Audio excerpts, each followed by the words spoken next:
Congratulations, you finally made it to 4 p.m. You know what that means. Happy hour. It's time to kick back, relax, and dive into the world of sports with the Young and Norvelle Show. Whether you're catching up on the latest scores, analyzing the big plays, or gearing up for tonight's games, we've got you covered. So grab a cold one, settle in, and let's talk sports. Here they are, Patrick Young and Terry Norvelle.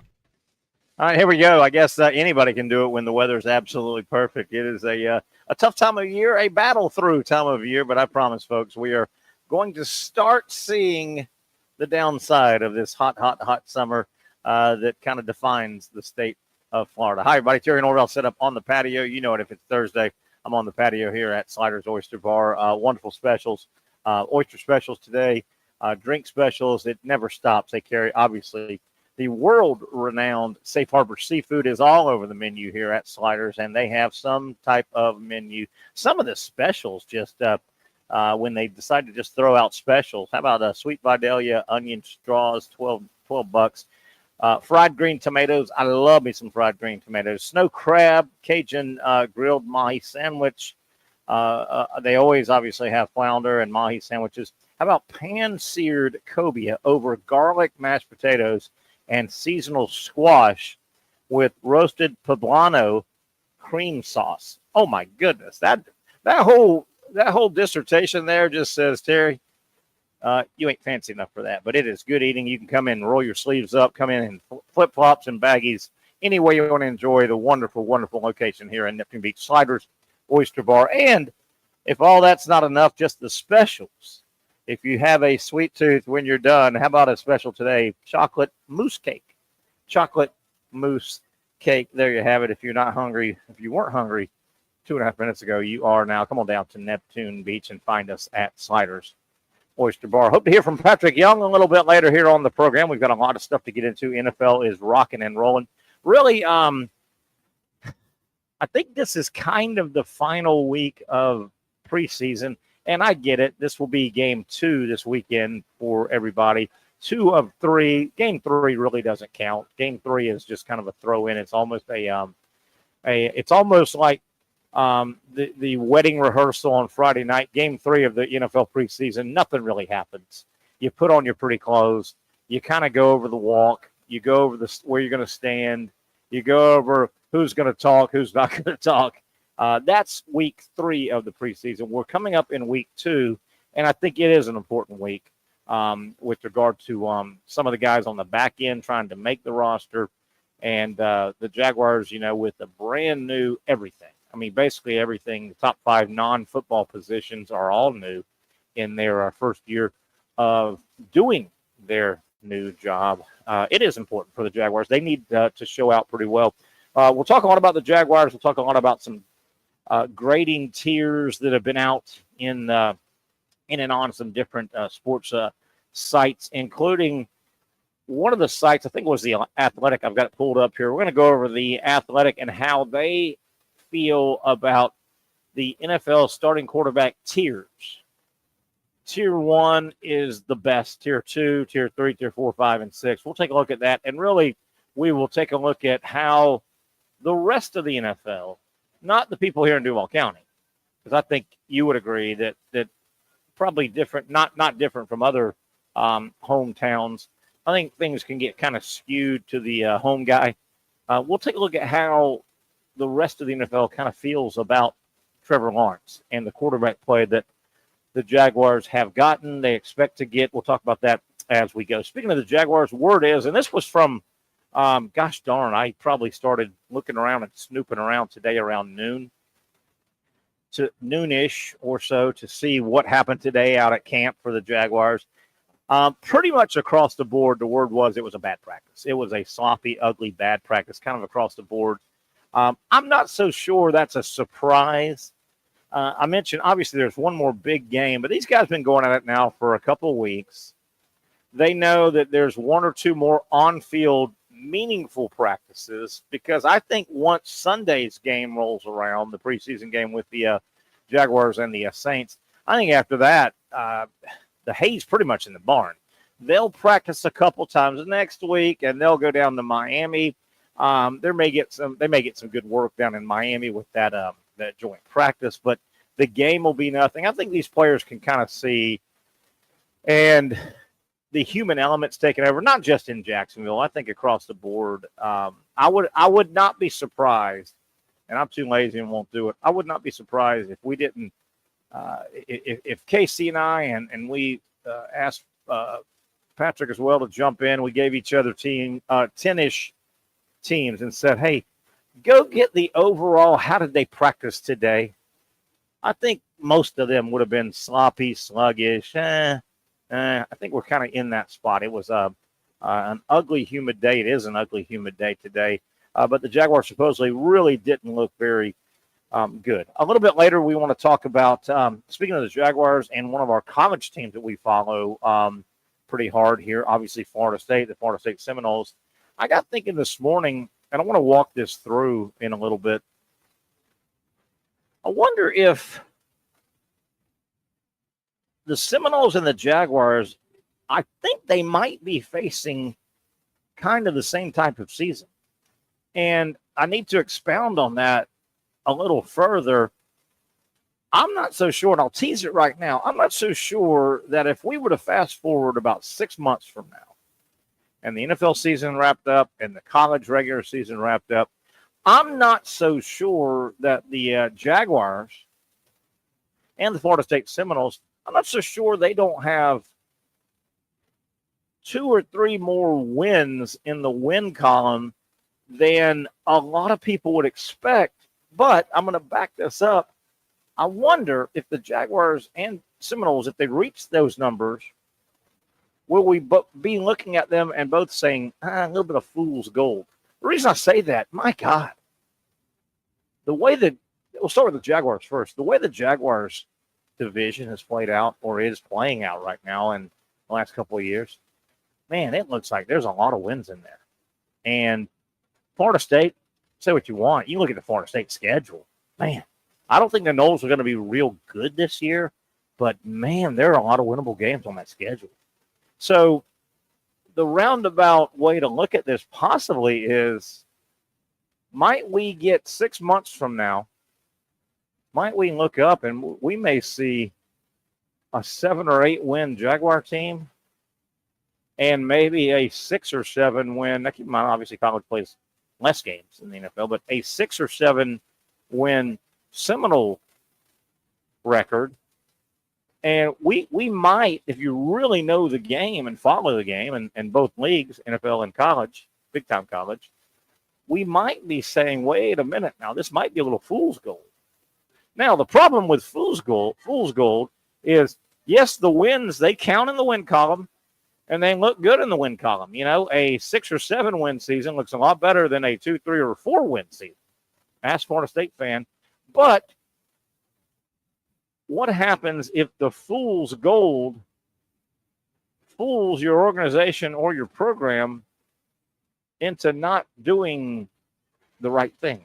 Anyway, we'll get into that. I think there might be some similarities. There might be some extra wins in the win column this year for the Jags and the Seminoles that are very, very schedule-induced. And you worry, you don't want to let a schedule-induced record sway you from doing things that you might need to do. And I'll just leave it at that. We can come back to that as we need. Getting back to the quarterback play in the NFL, pretty interesting tier ranking from The Athletic. We'll get into that as we go. I told you a moment ago. I'm not a Trevor Lawrence apologist, but I am surprised how many people that I hear from, that I read, Duval kind of fans, Jaguar fans, and the tenor of their comments seem to be that Trevor Lawrence is one of the major problems of this football team. I'm sorry, I chuckled there. I'm not saying that Trevor Lawrence is,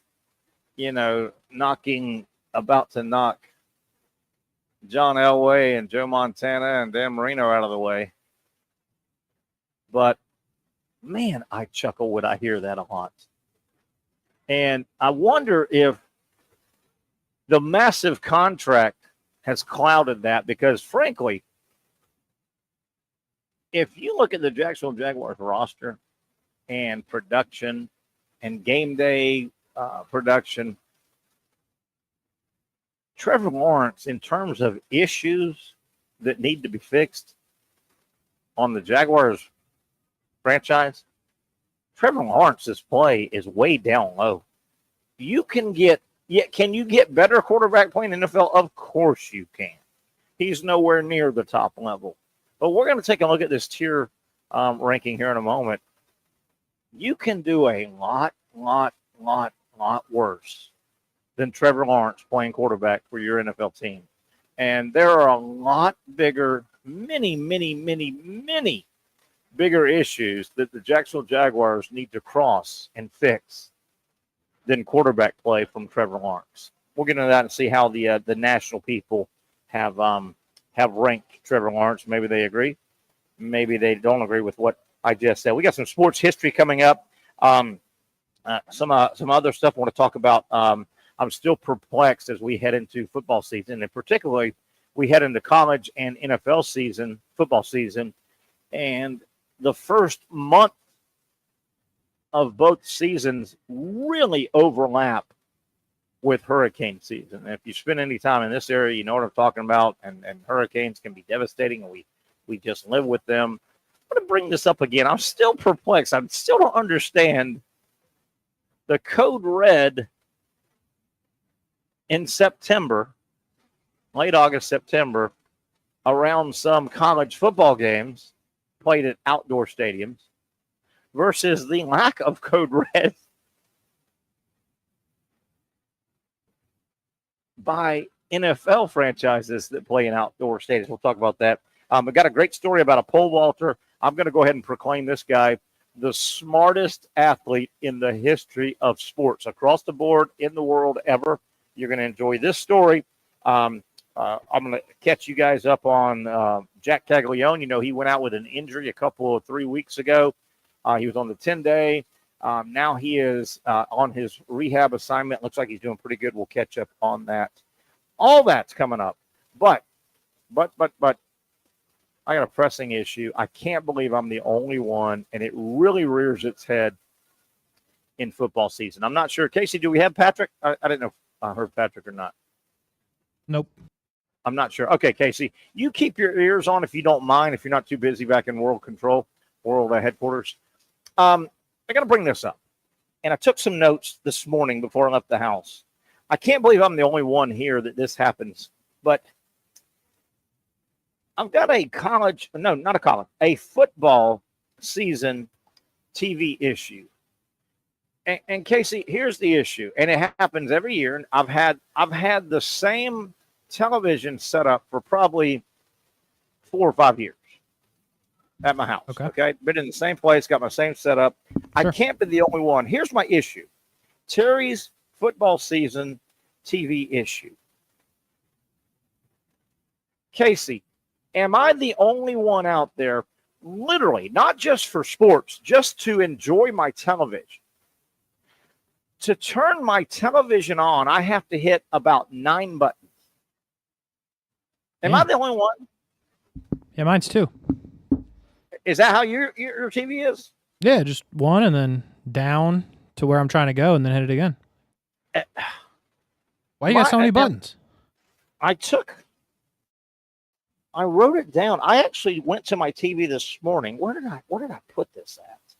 You still have cable? I went to my TV this morning, and it drives me crazy because there are times, Casey, let's say a random Saturday morning, and there are some big-time college football games coming on that day, right? And it may start with the Fox big game. You may have Ohio State, Penn State going at it at 12:02 kickoff. And that's a great game. And there's an SEC game opposite that. And then at 3:30, the Big Ten and the SEC. And then at night, here's what my issue is with my TV. Let's say a random Saturday, and this will happen in a couple of Saturdays. I'm up and about. I get up early, right? I'm letting the dog out. I'm feeding the dog the breakfast, blah, blah, blah. Maybe I get a load. It's Saturday morning. Maybe I throw a load of laundry in, start spinning that. Maybe I want to run to the grocery store. So it's 10:30 by this time. Maybe before I want to go to the grocery store, Casey, I swing by the gym, want to do a little workout, maybe 30-minute, 45-minute workout. You want to go before you go to the grocery in case you get perishable, frozen food, blah, blah, blah, blah, blah. So, Casey, there are times, maybe I'm visiting my daughter. Maybe she's taking me to breakfast, brunch. I don't know. There are times when I get home, it may be 11:57. It may be 12:05. Casey, it takes about 5 minutes. I got to hit power. I got to hit source. I then have to scroll down to YouTube TV, and I have to hit that. And then this next screen pops up, and I have to go all the way to the left.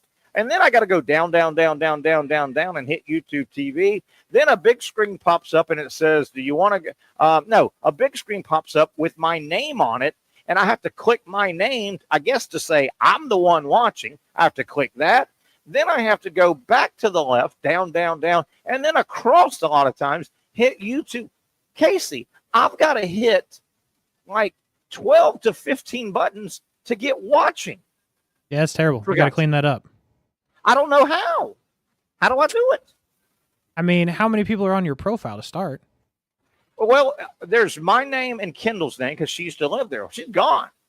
Kick her out. Kick her off. You got to go. She gone. I mean, if you're an adult, you got to pay for your own. You got to get off. What am I not paying? It's my YouTube. That's what I pay every month. Yeah, but if she's on there, I'm saying you kick her profile off, then it's one or two less buttons you got to hit because it'll go right to yours. You think? God, I swear to God. And I have to navigate like literally 8 buttons. And then on some of the buttons, I have to navigate up, down, right, left. Another 6 or 7 or 8. Push, push, push. It's unbelievable. And then here's the other thing, Casey. Okay, let's say Penn State and Ohio State are playing. They've kicked it off. I'm 5-10 minutes deep into the game. I'm racing home. I zoom into the driveway. I rush to the front door. I pet my dog. I'm like, gosh, I've missed kickoff. So when I start hitting all those buttons I got 2 things here. I start hitting all those buttons, Casey. Lord knows, and I mean stop the world if I hit the wrong button. Then you got to start all over again. Pretty much. Oh, my God. You talk about how that'll make you mad? You could also set like your favorite channel so they come right to the top. That might be helpful. Oh, and I do that. By the way, when you're really in a hurry and you're like, oh, my God, the Gator game just kicked off. I had to get up to the store or Kendall had a flat tire. I had to go get her or whatever. I race home. The Gator. Dude, I'm going. Oh, my God, I hit the wrong button. It has took me back to the first stop. Ugh. I can't be the only one that does this. No, it happens. It happens. It is frustrating. Yeah. Oh. So what do you think the fix is? You think if I kick Kendall out, that would help? I think you would, save a step or two. I mean, we're talking seconds on the, the hour, but. Oh my God. And by the way, how about this? How about this? Okay. We've made it to the evening games. Okay. All right. We've watched a lot of ball. Maybe I had spaghetti. Maybe I had some tacos. We've made it to the 7:30 game, the big game, the night game, right? I mean, this is the big game. Okay. Mm-hmm. So I'm in the living room. I've been watching all day. And, if you're in the living room, it's a night game. Call me crazy. I kind of like to keep it kind of dark in there. Then the TV pops, right? Sure, it's reasonable. The TV pops. And, I've been known to, on these night games, especially when the weather turns, you got the windows open. It's a night game. The TV's popping. You don't have much light. I'll get 2 or 3 candles lit. And you can make jokes all you want, but it makes for a nice little ambiance. Here's the other problem. Casey, you start trying to go back and forth between games. It's dark. You can't see your control very well. Guess what you're going to do? You're going to hit the wrong button. Yeah. And you're all the way back to the beginning. You're missing that one feels like it could be avoided, though, huh? I mean, I'm not going to stop. You better stop drinking, Terry. Don't drink, No. That's not what I'm saying. I'm saying, Dad. I'm sorry, Dad. Let me stop drinking. God.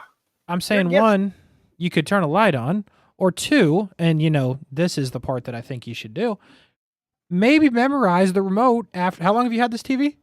I know, but it is kind of hard. No, I feel like you should know it. If you've had it for, what'd you say, 8 years? Yeah, 6, 7 years. It should be second nature. You should know where the buttons are. I will say this. Occasionally, I've been at friends' houses, and I don't know. I don't think they bought the remote. I think it's just their service is modern. How about those remotes that light up on their own? That's nice. I need one of those. They light up. The remote lights up. I don't mean so you can find it. I mean, it lights up the screen, Yeah, for sure. Maybe you could get one of those on Amazon or something. I need one of those. But, man, my TV, it's like tonight. Oh, I know what else I was going to say. So, for the last few years, one of my solutions, and I hate doing this. I don't do it all the time because one of my solutions, if I'm leaving the house at 10:30 in the morning, said, okay, Terry, you got to do something. You're about to watch 12 hours of football, okay? At least go work out, run through the grocery store, pick up your run your errands. You with me? Just run your errands. Yeah. You got to do something. I'm with you. Okay.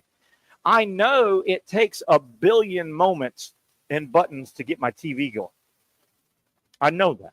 Mm-hmm. And if there's a high noon, really good game, one of the answers, but I don't like this answer, is when I leave the house, turn the TV on, get it all set, and leave. Well, I don't like that answer because your TV only has so many fire-up hours in it, and it's going to die.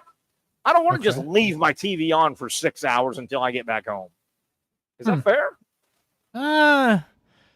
Get home, the TV's dead. The TV's not going to die. I mean, come Picture on. tubes burn out because I left it on for 6 hours every Saturday. That's not going to happen. It ain't easy being me. I tell you, it's not easy being me. You know that? How old is the TV? How many years? This TV's probably 4 years old. The TV is not going to die out. Ooh, if it does, though, Casey, I am right over in your front living room. That's fine. I won't be home, but you can come knock if you want. I do have when Kendall moved out about a year ago, I do have her humongous flat screen that was in her bedroom. It's up there still, so I could go get that. But it would take me forever to hook it up. Then you know how you got to do all this, all this BS, Sounds like you'd be watching football upstairs, is what I'm hearing. I would. I probably would. No furniture, just a TV and just tile floor, nothing on. You got a folding chair or something? Yeah. That could work. I don't know. I can't really tell. Are you with me here or against me? I can't tell. I'm with you for the most part, but I do think there's some ways. You're patting me on the head, though, a little bit. I get it. I think there's a couple ways you could avoid this situation. Yeah. The TV's probably not going to die. Maybe figure out what the remote looks like before you turn the lights off, something like that. I remember the old days. You just fired it up and bam. Guess what? You were on CBS. Dun, dun, dun, dun, dun, dun, dun, dun, dun, dun, dun, dun, and you were watching Tennessee and Georgia. Yeah. Now, the case anymore. problem with way back then, that's about the only game you got, right? True. That's the only game you got. And I guess you couldn't screw it up too bad because you had 4 channels. Right. Oh, it's a lot of work. It ain't easy being me. All right, let's take a break. We'll come back here off and running. I want to thank the good folks here at Sliders Oyster Bar, our Thursday home. We're on the patio. Happy hour crowd rolling in on the patio, inside at the full liquor bar, and, of course, Johnny Pop serving the oysters. I think, Thursday, $12 dozen oysters. Great oyster specials all day and night today, and, of course, drink specials to go with that. You got to wash them down. So get over here if you're in the mood for some seafood. Have the best seafood in Neptune. Get to Sliders Oyster Bar.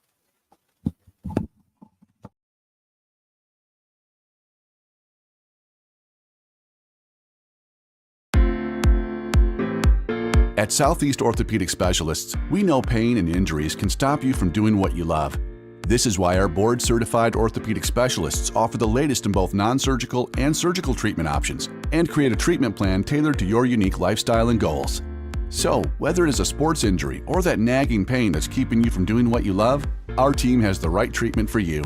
For more information or to schedule an appointment online, visit our website. You really got to hand it to him. Hold on. The previous play is under further review. I'm not sure what he could review, but okay.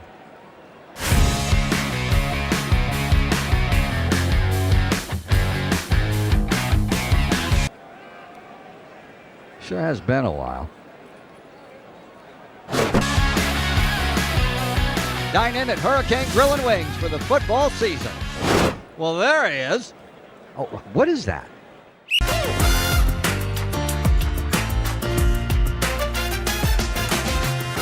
Empower a future, inspire a dream.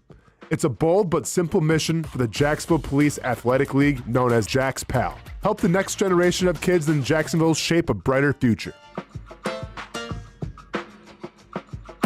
Their after-school programs, teenage leadership programs. There's community outreach. It's been just an awesome opportunity to be out here with my colleagues and do something good for the community. It's really been an interesting opportunity to just see everybody work together in a way that we don't normally in the office. And there's sports.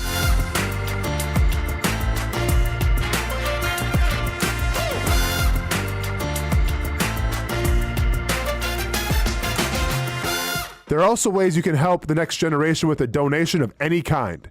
Just visit jaxpal.org to get more information. Empower a future, inspire a dream with Jax PAL. Finally, a family atmosphere, kid-friendly restaurant with a real sports bar feel. Bricks Jack's Beach features all of that and a large, climate-controlled covered patio with misting fans and heaters for all seasons. Mix in an extremely diverse menu that features the most quality and affordable steak at the beach, and there's no reason not to enjoy your next lunch, dinner, happy hour, or big sporting event at Bricks Jack's Beach, 300 2nd Street North in Jacksonville Beach. See you at Bricks Jack's Beach. There's a saying in sports, you can't win them all, but you can win a lot with good folks on your team. Like that one painter, First Coast. It's tough to beat the sun in Florida, so your home fades. It's tough to beat that HOA when they come calling. Beat the sun, beat the HOA with that one painter, First Coast. And it's a good time to do it. Less rain to work around and painting in mild temperatures is perfect. After all, the paint bonds to the surface so much better. Give that one painter First Coast a call at 904-417-3557 or look them up at first-coast.thatonepainter.com. Fast estimate, guidance on color and HOA requirements, and the highest quality job you'll find anywhere. Be a big winner in your neighborhood with that one painter First Coast on your team.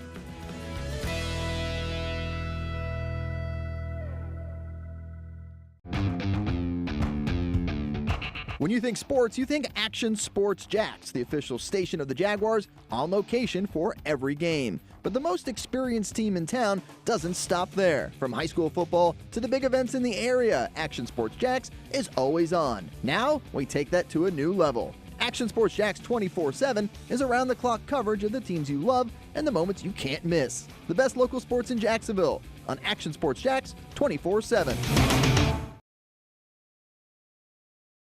Mr. Angry Gator there ready to get chomping as Florida is ready to go. Florida 17th in one poll, 15th in another poll. 15 puts you kind of in the mix. You know, you got to Terry, that Gator right there, he looks like he would tear up one of those dolphins pretty easily. He did. He really did. He looked like one of those. Oh, man. He looked like he would chomp down. Patrick Young, as you can hear, joining us. Glad to have Pat. You had a busy day today. Glad to have you on. We've yes, sir. Got a lot of fun to get the start. Everything good? How's your Thursday cooking? Good. Yeah, I had a fairly early-ish morning. It was like one thing after another for a while, and then at an MRI. What time was that? It's weird. They had me scheduled for 12:15. I didn't go back there till like 12:45. Come on, people. I know, and it wasn't long. 30 minutes, and then when I got home, that was the first time I could eat something. Yeah. And my body was like, what did you just do to me? And I had to lay down. So I feel better now. I bet that was a good little nap, though, wasn't it? That was good sleep. It was. Just now it was. Yeah, absolutely. I bet that was a good sleep. Pat, word is from the Jaguars today. And, I get the fact that they have another game next weekend, but this coming game on Sunday, the second of three, this is the final game. The next one will be nothing. The scrimmage will be more important. The word is, and I kind of snooped around today about today's scrimmage practice. The Jaguars had a little scrimmage practice. The word was it looked terrible. They all looked bad. I can understand that. Can you imagine being out in that heat now for 2.5, 3 weeks? Yeah. You got a practice coming up next week that's more important than the final game. You got a game coming up Sunday. But yeah, the word was they looked pretty bad across the board, including Trevor. Good news out of camp, though, I think. The Jaguars sent a release out this morning. Mason Smith has been activated. He's the lineman that he really never lived up to his 5-star recruiting, history at LSU. Word was that he was just out of shape, but the Jaguars activated Mason Smith. I don't know where he's at in shape right now, but at least he's activated now. Oh, did we lose that? I'm going to see if you had a comment on that. But yeah, that's some of the big news from Jaguar camp. Mason Smith activated. Another big body, but boy, you got me, Terry? Yeah, you sound good. Go ahead.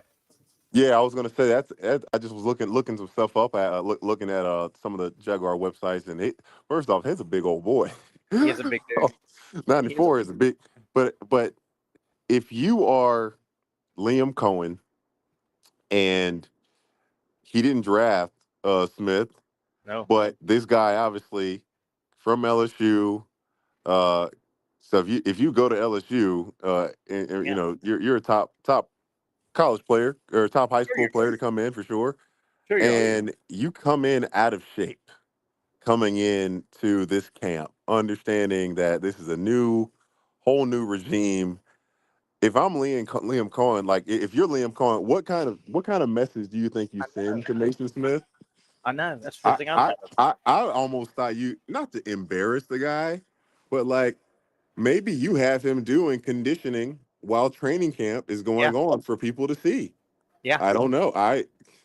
Yeah, we're holding the guy out. He's not in shape. You guys can see that he's getting in shape now, and he's sending a message for himself and for his teammates.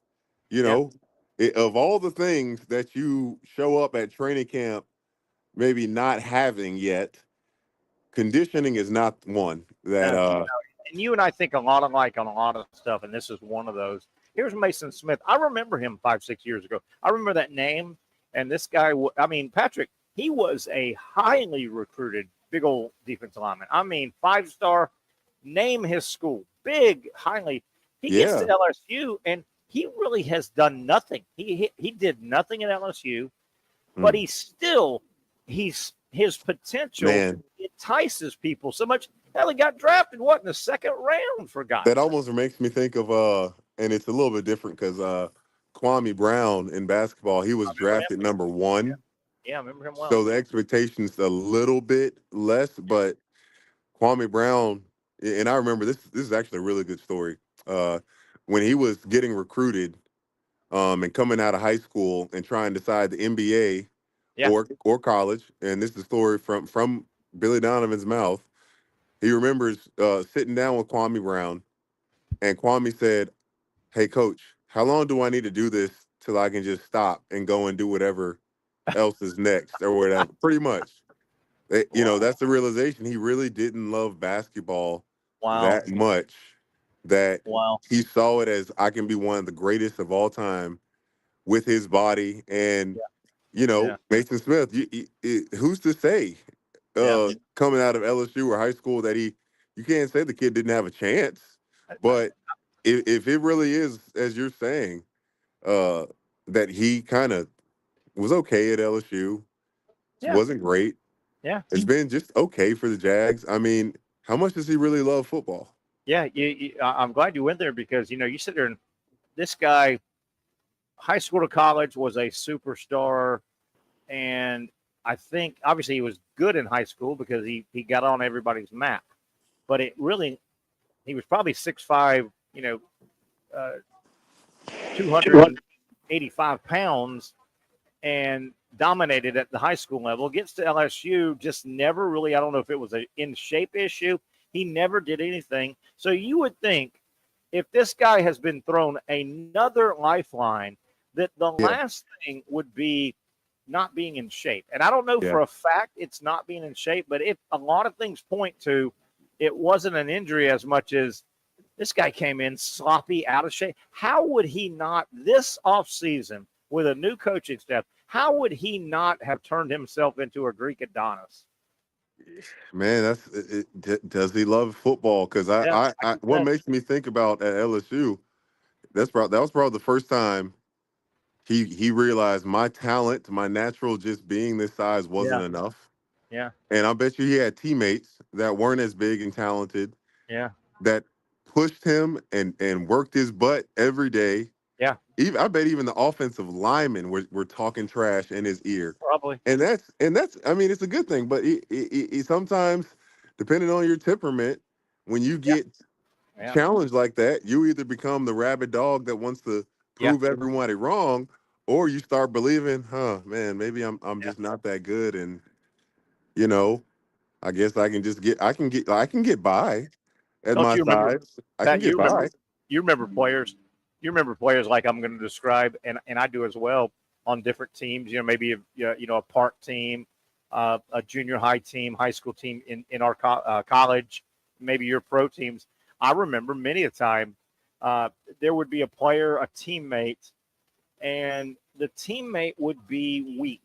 And I don't mean in the gym weight room weak. They would just be weak. You know what I mean? And some of the other teammates would get on that teammate, and they would all but cry. You know, and you can't cry. You can't be right. Yeah, that's what happens to little kids, man. Yeah. That was some tough stuff. Pat, I got a list here. I want to transition, and this is not a big deal. You and I have talked about this before.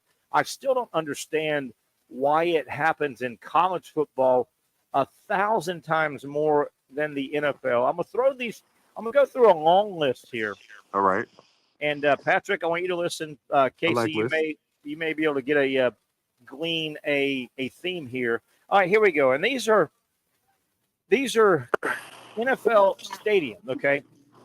Baltimore, Buffalo, Carolina, the Bears, the Bengals, the Browns, the Broncos, Green Bay, Jacksonville, Kansas City, Miami, New England, New York, Philadelphia, Pittsburgh, San Francisco, Seattle, Tampa, Tennessee, and Washington.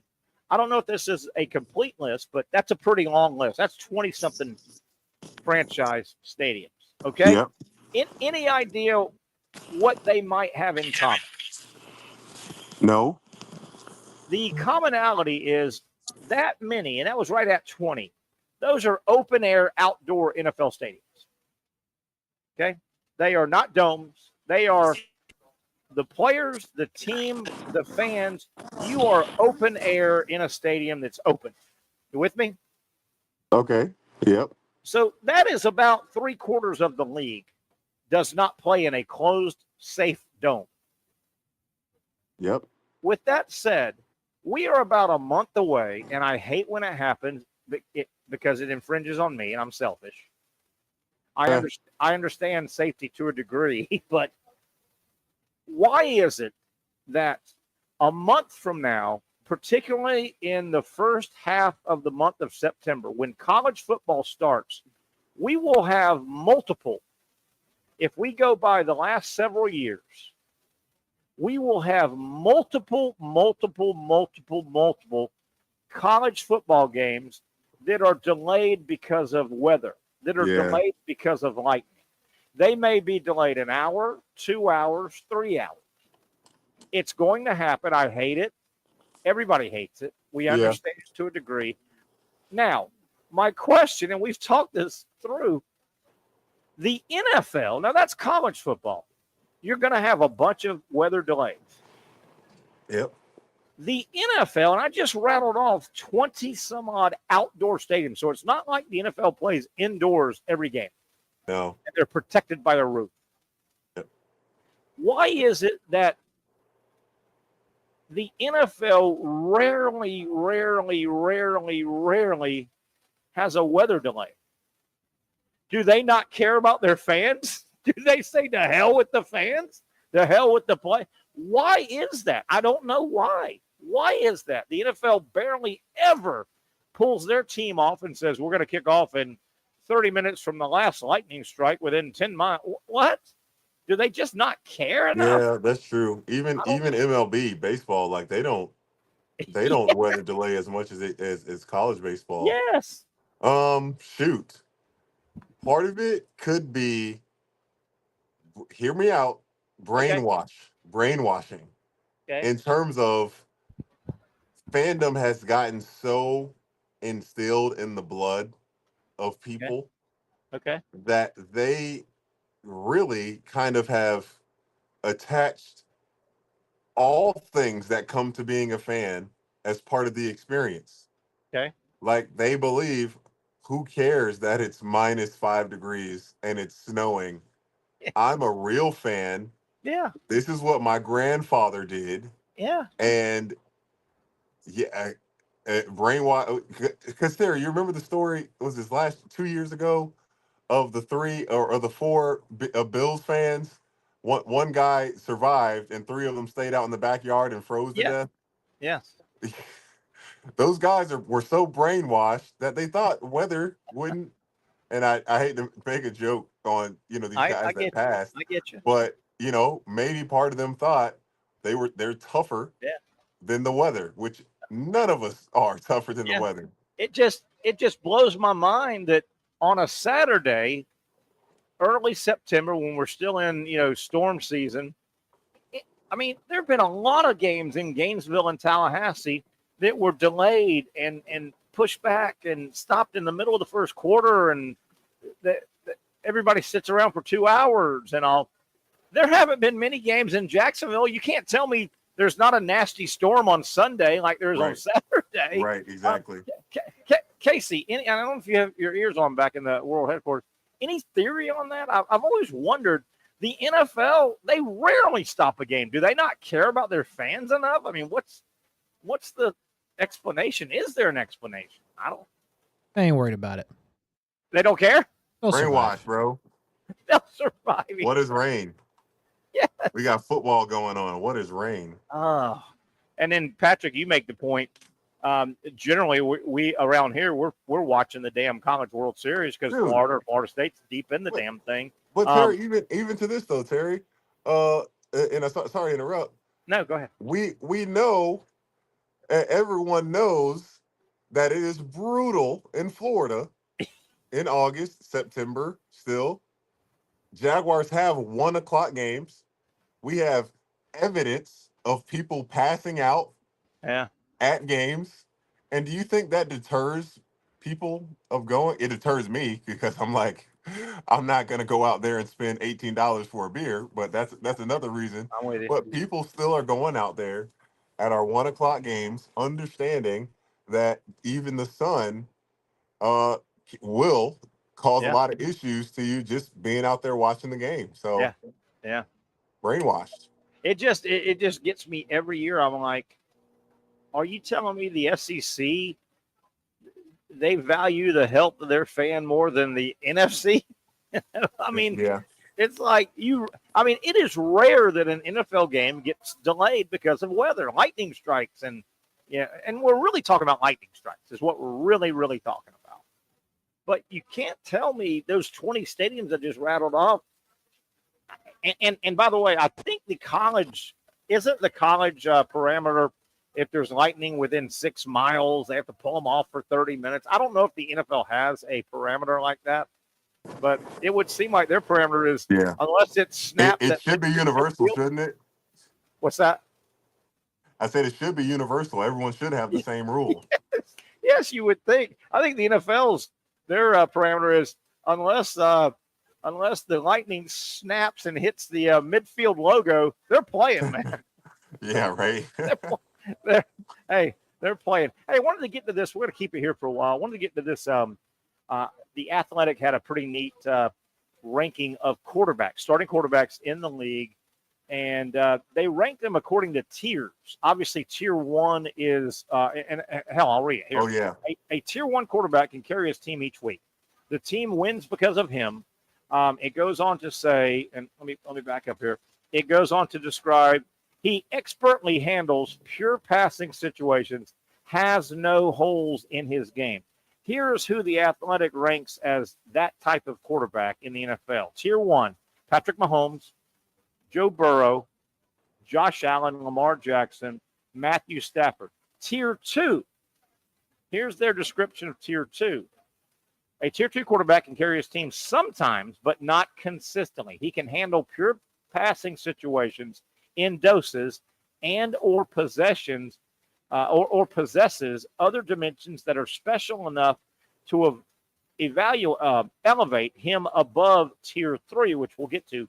He has a hole or two in his game. These are who the Athletic calls NFL Tier 2 quarterbacks. Jaden Daniels, Justin Herbert, Jared Goff, C.J. Stroud, Jalen Hurts, Baker Mayfield, Dak Prescott, Jordan Love, Brock Purdy. Now we get to Tier 3, Patrick. Here's what the article in the Athletic with NFL writers and contributors that have all put their thoughts into this. They call an NFL Tier 3 quarterback a legitimate starter, but needs a heavier running game and or defensive component to win. A low volume drop back passing offense suits him best. Here's who they call Tier 3 in what I just read. Kyler Murray, Aaron Rodgers, Tua, Trevor Lawrence, Geno Smith, Bo Nix, Sam Darnold, Drake May, Caleb Williams, Bryce Young, Kirk Cousins. That gets us to Tier 4, and we'll go a little bit later if we can. That's interesting. They rank, this article, Patrick, ranks Trevor Lawrence about where I would rank him. I think a lot of people like to bang on Trevor Lawrence and this franchise. Do you agree? I think Trevor Lawrence is one of the 2 or 3 best players on this roster at their position. If we rank best players at each position, who are the best players on the Jaguars? Is it Trevor Lawrence? Certainly. One of the better players at his position compared to the rest of the league than anybody else on the roster? He just hasn't won enough to be a Tier 2 guy. Like, I mean, Trevor is. I think that's the right spot, and you could argue it could be a little generous in terms of, again, not a lot of in four seasons, no one playoff win, a losing record, very you put an asterisk by year 1, and then I mean the Jaguars have never in the entirety of its organization had a Tier 1 quarterback in terms of the way that they're describing it. Yeah, I would agree. Right. The way we just went through 1, 2, and 3, I would agree, and I want you to jump back in. The best quarterback in the history of the Jaguars over a couple of seasons, Mark Brunell. Sure. Is it right? Best Absolutely. He certainly wasn't a Tier 1 according to that list. Well, the game was different. Different. But still, if he didn't have Fred, he's you don't say, oh, this game is up to Mark Brunell only to win the game. See, I think Trevor gets a little bit of negative connotations from some of the fans. I mean, I'm telling you, I could stop 50 fans near here at Sliders, and a bunch of them would say, well, Trevor Lawrence isn't very good at his position. He's one of the main reasons of Jack. I don't think Trevor Lawrence is anywhere near the top of the reasons why the Jaguars aren't good. I don't. Now, what I was going to say was, I think what hurts him is a year and a half ago when they signed him to that mega contract, maybe a little early. I think fans are pissed off about that contract and think that they gave it to him a year early. Does that make any sense? I think they're mad. It makes sense to me. I thought the same thing. Yeah. I never thought, the Jaguars would go in this position where, the best like Jaden Daniels, C.J. Stroud, those guys are in, and Bo Nix as well. You put him in that category. This is probably more rookie contracts. Winning have proven that they can make the playoffs consistently, and because they're on their rookie contracts, their franchise has been able to put great pieces around them. Well said. Right? Well said. Defensively, even bringing in some veterans that like they're probably out of their prime, but those guys are when they're they only come to that spot, to that team as a free agent veteran because they want to win, and they see like, oh shoot, Jaden Daniels, or who just got reunited, who just Keenan Allen just went to back to LA as an 10-year vet, and he's like, oh snap, I see Justin Herbert, he's got a chance. I got a chance to win here. And you hate to say it, but how many desirable free agents have, even with Trevor being on that contract at first, his rookie contract, how many really, well, Christian Kirk, he'd be a good one. Evan Ingram, but he was kind of are we sure? Because he kind of fizzled out in New York. But when it comes to veteran guys that come that can be a part of winning right now, I think the Jaguars really hurt themselves in the free agent part by signing Trevor 1 year too soon. Well, let me get to the here are the tier 4 as this article ranks. Tier 4. Obviously, they've got Lawrence tier 3. So theoretically, he's above these quarterbacks. I'm going to rattle off. Give me the description. And I will, and I want people to think. Even guys that haven't played much that are in this tier, I want you to think about, well, a brand new quarterback that hasn't played much, I haven't seen him throw for 390 yards. I've seen Trevor do that in the NFL. Okay, so just keep that. Here's a tier 4 quarterback, and tell me if any of these guys you think plays better than Trevor Lawrence. And they're not supposed to, I guess, because they're tier 4, but here's tier 4. A tier 4 quarterback could be an unproven player, parentheses, not enough information for voters to classify, or a veteran who ideally would not start all 17 games. All right, and let me give you the tier 4 according to the Athletic article. They call, and I don't think any of these guys I would right now take ahead of Trevor Lawrence. Russell Wilson, Justin Fields, Michael Penix Jr., not enough history. J.J. McCarthy, not right now, if you ask me, not enough history data. Daniel Jones, Joe Flacco. Joe Flacco. Why has Daniel Jones made the list? At all. Joe Flacco, 100 years old. Anthony Richardson, I certainly wouldn't take him. Spencer Rattler, I don't even think it's close. No. Trevor Lawrence to any of those guys. The only guy that you might have some faith in, maybe, Russell Wilson, maybe. It's Russell.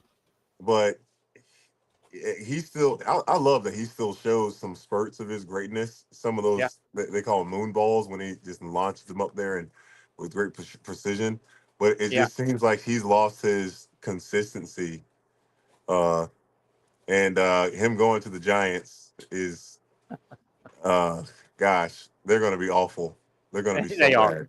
They really are. And tier 5. Poor Malik Neighbors. Poor kid.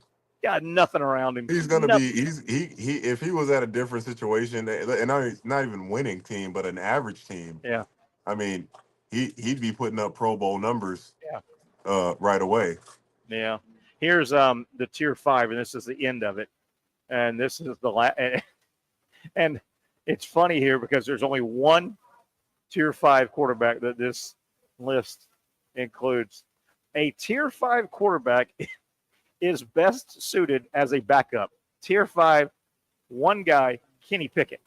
Oh man! but you also that's the worst by himself. Look at these names though, and go back to one of my every once a week I harp on this.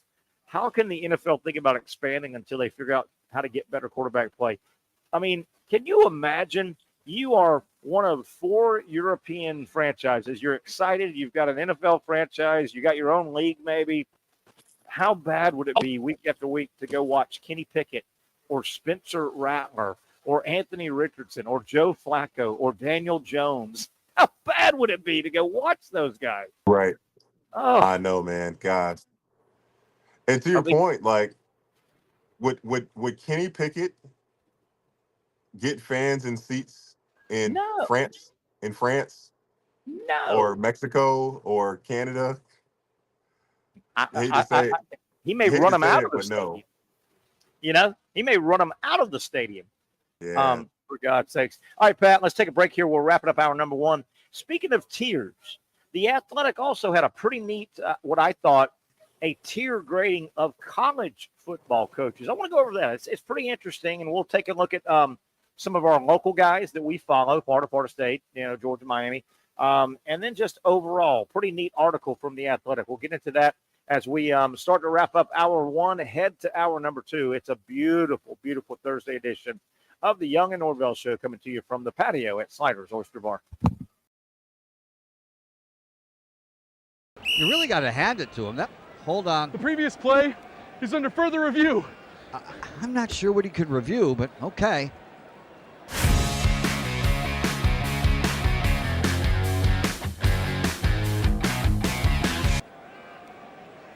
Sure has been a while. Dine in at Hurricane Grill and Wings for the football season. Well, there he is. Oh, what is that? At Southeast Orthopedic Specialists, we know pain and injuries can stop you from doing what you love. This is why our board-certified orthopedic specialists offer the latest in both non-surgical and surgical treatment options and create a treatment plan tailored to your unique lifestyle and goals. So, whether it is a sports injury or that nagging pain that's keeping you from doing what you love, our team has the right treatment for you. For more information or to schedule an appointment online, visit our website. Most of us know how to throw.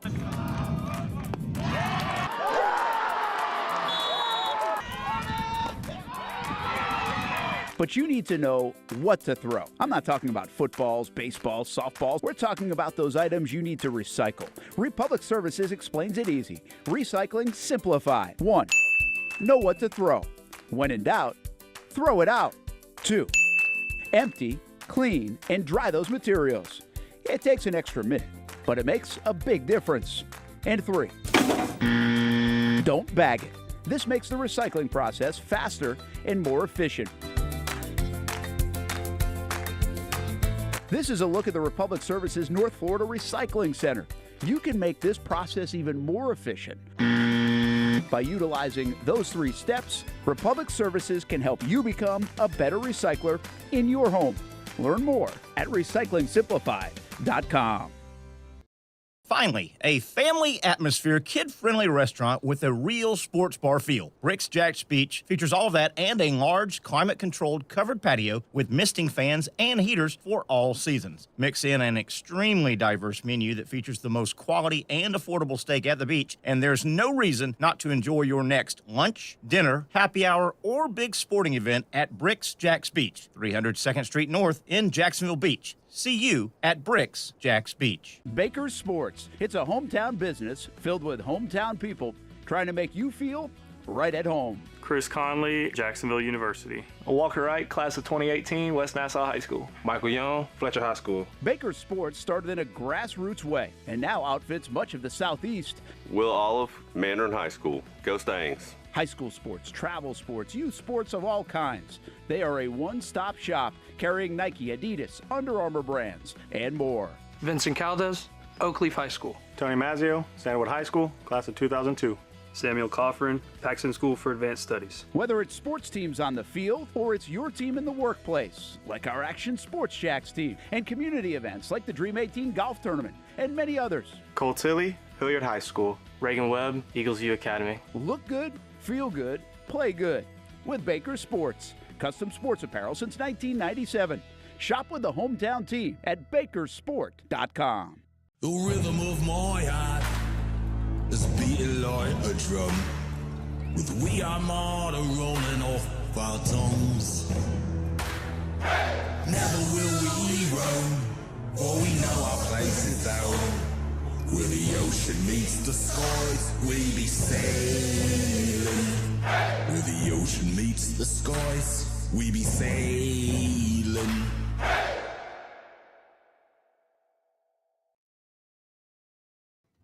Hey, here we go. Good shot of outside Doak Campbell Stadium as they are ready to show that bad boy off in a couple of Saturdays. Florida State will host Alabama, and quite a few $1 million worth of renovations have happened inside. Pat, have you seen some of that? I've seen a little bit of it. No, Looks like I they haven't. did kind of one side and kind of put some looks like they put some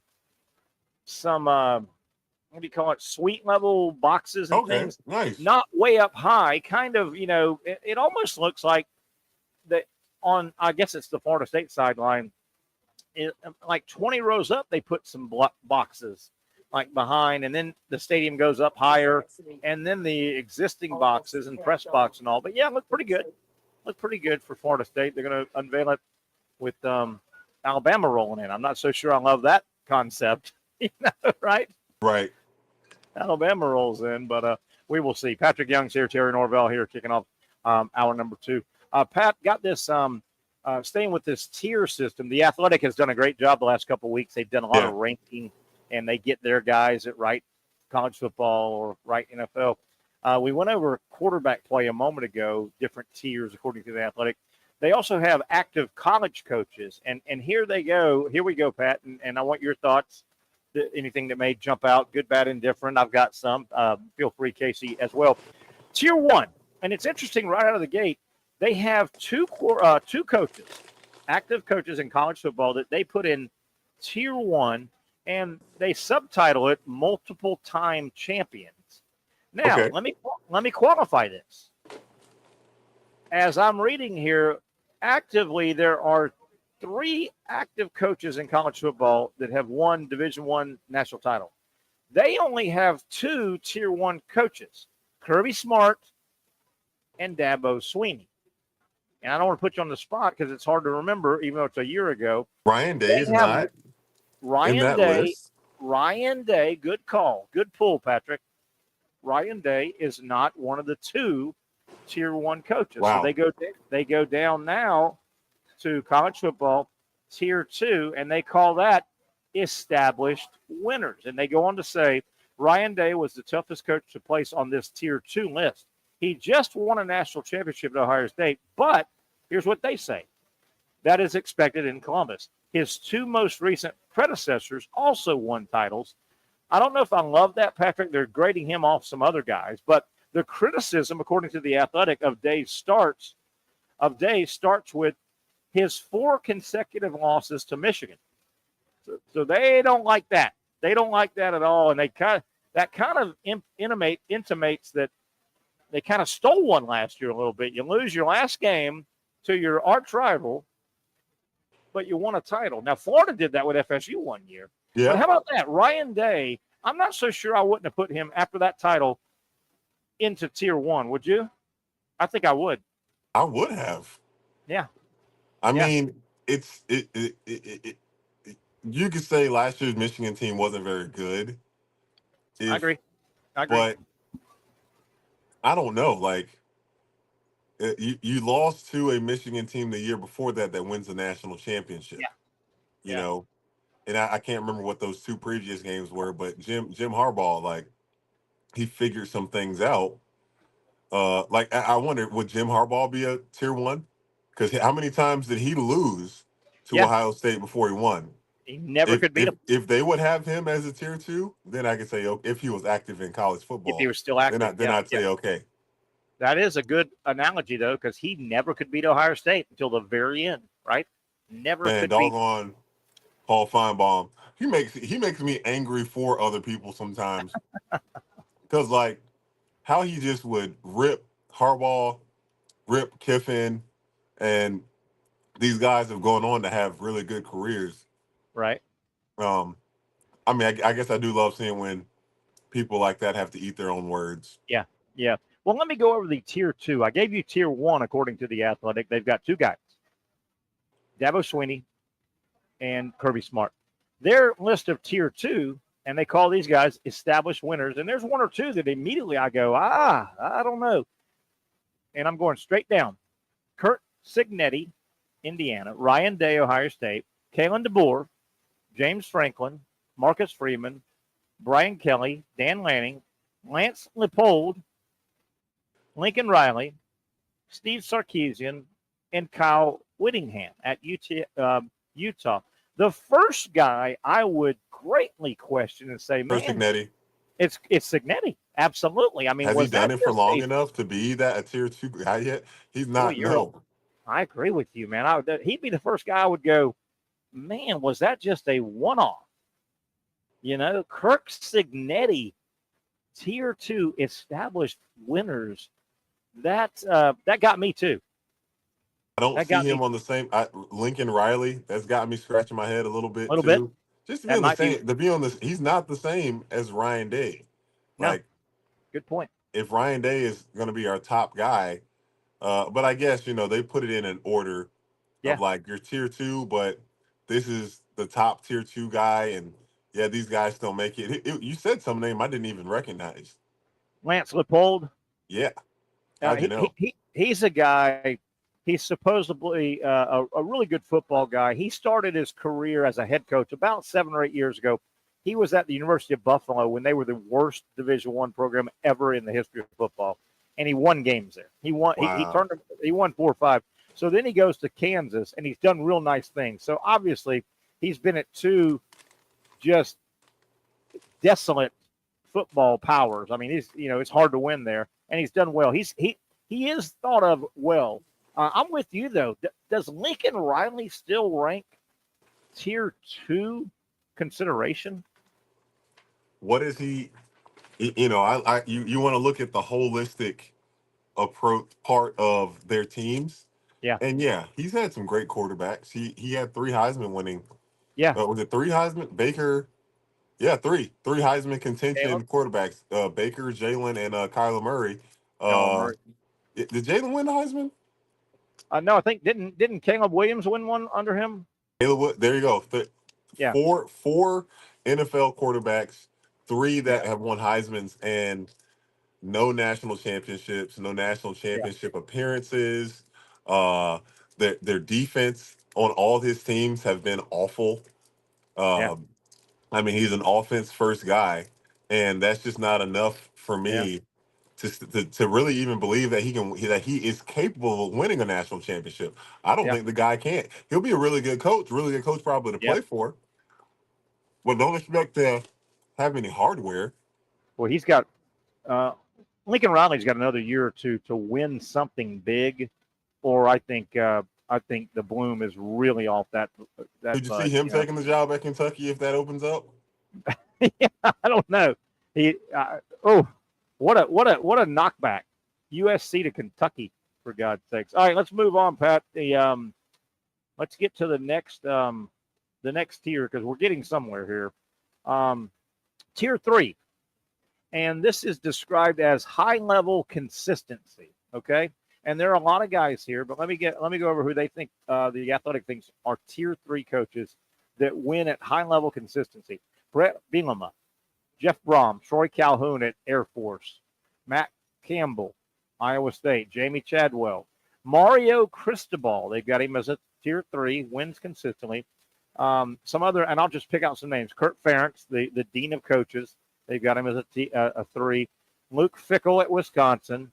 Hugh Freeze, tier 3, high-level consistency. Mike Gundy, been at Oklahoma State forever. Forever.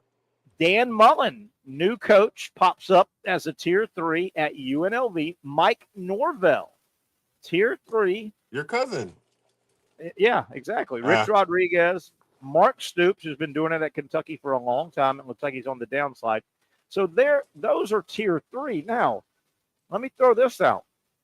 You've heard the name Mike Norvelle, and we've gone through 3 tiers. I don't know if we've heard the name Billy Napier. No. Billy Napier, tier 4, is described as rising stars and steady hands. Okay? Rising star, steady hand. Shane Beamer, I'm just going to pick out some here and there. Kenny Dillingham led Arizona State to the playoff. Okay, yeah. Mike Elko at Texas A&M. He's got to prove it a little bit. Yeah. Some different names. They've got Bill O'Brien from his NFL days. Deion Sanders in that list. Okay. And unless I'm missing something, This is a list of about 20 Tier 4 rising stars and steady hands. Guess who we still haven't seen in a list? A guy named Napier in game. Has he? I don't think he's been a rising. You probably could say that when he was leaving Louisiana Tech. Yeah. Or the category of unproven, not enough data yet at a higher level. Yeah, sure. But now you have enough data at so how about an this? SEC We get school, to, and we get down. If it wasn't for that late surge, starting with that LSU win, yeah, I'm pretty sure we all think Napier wouldn't be here. I agree. Totally agree. Year. So that gets us down to Tier 5, for God's sakes. And this is qualified by the description up and down. Dave Aranda, I'll just hit some highlights. Dave Aranda at Baylor, up and down. Big game to open up the season. Manny Diaz over at Duke. Scott Frost back to UCF. Up and Napier's down. Got to be enlisted. How about this? Let me see if there's other ones I want to mention real quick before. But yeah, I'll give you way down, 3 from the bottom. A guy named Billy Napier. Wow. Tier 5, according to the Athletics tier ranking of college football coaches. Your boy's got to win. Your boy's got to win this year. Your boy has got to win this year, Patrick. Oh, yeah. Gosh, that's rough. He's got to win. I was not even a steady hand. Rising star. How about that? Yeah. How about the descriptions? He is just, and frankly, he's been up and down, hasn't he? Does it have a description after each coach? No, just kind of listing them. And it does have 2024 last year. Napier, by the way, was a Tier 5 last year. So he's kind of spun. He had 2 nice wins. Keep in mind, he also had, and I know it was first of the year versus end of the year, Napier also had 2 games where his team was woefully unprepared. Miami and Texas A&M, those were ass whipping. They were never in the game. I was at both games. They were never in the game last year. Oh, wow. Wow. I was on yesterday. My buddy Bill Shanks does Central Georgia. He's all over Macon and that area in the middle of Georgia. And he had me on to talk Gator football. And he's, Terry, what's your Gator football thoughts and projections and things? And I gave him the broken record that I've said. I said, well, if I knew that in his mind, Billy Napier finally admitted that he needs help running a game, if I knew he thought like that, I might be a little more optimistic, but I don't know. Patrick, you've seen Billy Napier. You've seen some of his wild calls, some of his lack of feel for the game. Do you think he's the kind of guy that in the offseason went back and looked at his game tape, which coaches do? They look at game. Do you think he admitted to himself, you know what? It's not a crime to admit I might need some help. I don't think it's not a crime. I need to know that he's done that, or I'm still going to be pessimistic because I've watched him. I've watched him coach 3 years at Florida where he's basically led to 2 losses just by himself. And I know, right? I don't know. I mean, that trick play they tried to call against Georgia, I still can't. I can't get over that one. Oh, bootleg back to the line of scrimmage with Adrian Warner, for God's sakes, a 9th string quarterback that Georgia's got first-round picks breathing down his neck, and they say, hey, let's take him and turn him around so he fake bootlegs and he doesn't look at the line of scrimmage. What was that? And they were running the ball well against Georgia. I don't know. If you, I don't care. I'll take slow, not flashy, but it keeps possession and it wins games over flashy, big splash plays. If you don't have the ability to make if you don't have the ability to be consistent in the throwing, play calling aspect, keep running the ball. Yeah, I'm with you, Pat. We're going to get to our next segment. I'm going to call this guy the smartest athlete in the world ever. You're going to love this story. But before we get to that, did you see where the Celtics sold for like $6.1 billion? Isn't that nice? You think that's nice? God almighty.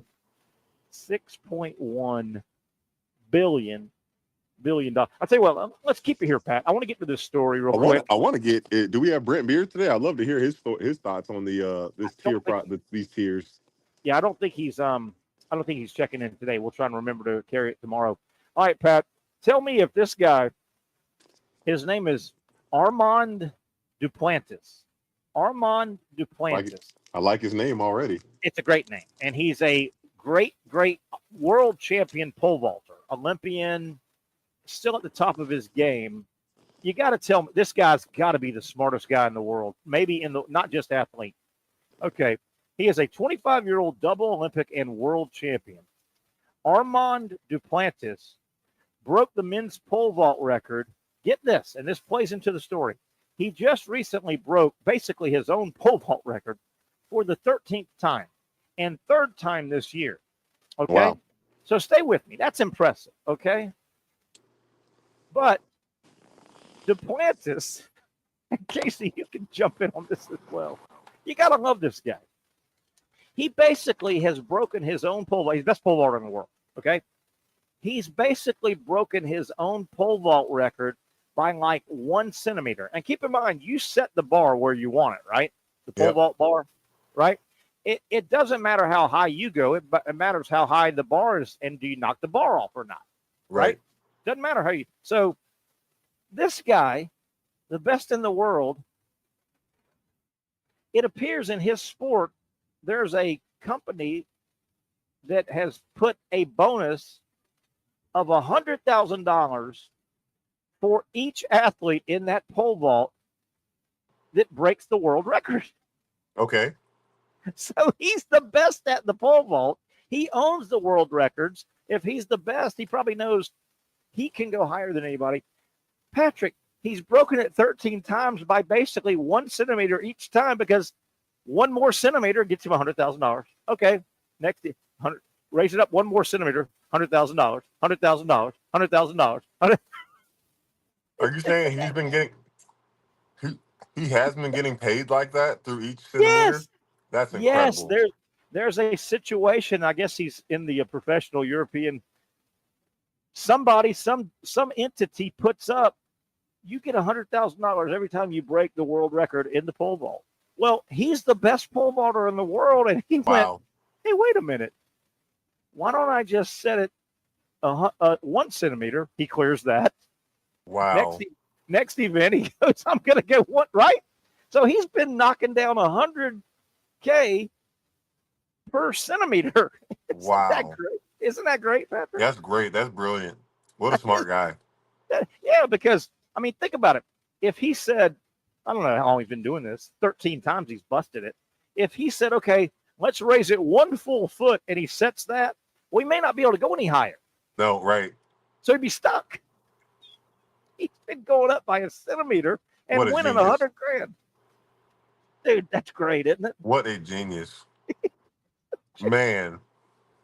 Talk about just like an athlete that sees the opportunity and like fully takes advantage of it. Oh, that's so good. You have to be good enough to do it. Oh, yeah, absolutely. Like he's not cheating the system. No. Because like it's going higher. He is making it harder for himself technically every time still. Just to try to make sure everybody understands what we're talking about. Let's say you're a weightlifter. And you're doing, I don't know, just say the bench press. We all know the bench press. Let's say that some entity, some weightlifting company, some barbell company, I don't know, puts out there, okay, anybody that breaks the world record of the bench press, most weight, we're giving $100,000. And let's say, Patrick Young, you have been the dominant bench press champion in the world for years. You're 25 and you've dominated that sport. So you hear about this and you go, and let's say the record, just for round numbers, the record's 400 pounds. Just bench press, right? That's the record. So you go, well, I want to win that $100,000. Let me put 410. No. Why put 410? Why not put 401 quarter pounds? They have half weights. And so why would, and absolutely. And then 2 months later at the next world championship, you say, let me put 402 pounds on there. Yep. Right? Why go up 40 pounds? Why go up 40 pounds? Why? You know, just sit there and pop off 100,000, 100,000, 100. Dang, man. I'm trying to think in my life, is there any way I can make something like that happen? And no, there's not. Oh, that is great. Hey, we'll go to break here, Pat. Got a couple more things. I want to get some baseball. We didn't get to standing. Oh yeah, stats. let's talk about that graphic I sent you yesterday. Oh yeah. I want you to talk about that when we come back. As we go to break, I'm not going to the show tomorrow. I'm not real happy, and my daughter wants to go, and I failed her. But do you know the great comedian? He's probably the hottest comedian in the world right now, Nate Bargatze. He's in tomorrow. Yeah, my mom's going. Oh, is she going? Good for her. Good for her. He's funny, man. He's funny. And he's clean. And he's very clean. Yeah, very clean, situational comic, just life things, right? He talks about life things. Real funny guy. Who's your mom going with? Is your sister going? Probably my sister. Yeah, more than likely. I'm working it, but in the morning. I'm not working the actual event. Is it at Vice Star? Yeah. Oh, he sold that bad boy out a long time ago. Long. All right, Pat, get your baseball graphic ready because I want us to talk about a little baseball and I want you to lead off and talk about what's on your mind. We missed that yesterday, I think. Patrick Young, Terry Norvelle, and you starting to slowly wrap up a busy, fun Thursday edition. They're all busy and they're all fun at the best seafood location in Neptune Beach, Sliders Oyster Bar.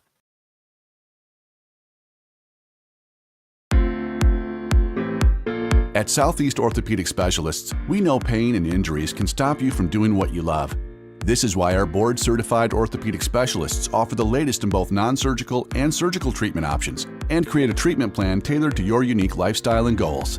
So, whether it is a sports injury or that nagging pain that's keeping you from doing what you love, our team has the right treatment for you. For more information or to schedule an appointment online, visit our website. You really got to hand it to him. Hold on. The previous play is under further review. I'm not sure what he could review, but okay.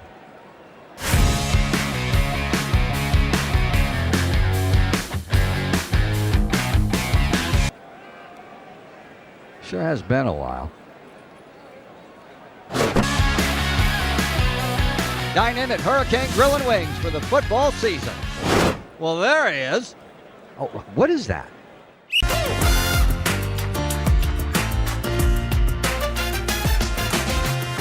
Empower a future, inspire a dream. It's a bold but simple mission for the Jacksonville Police Athletic League known as Jax PAL. Help the next generation of kids in Jacksonville shape a brighter future. Their after-school programs, teenage leadership programs. There's community outreach. It's been just an awesome opportunity to be out here with my colleagues and do something good for the community. It's really been an interesting opportunity to just see everybody work together in a way that we don't normally in the office. And there's sports.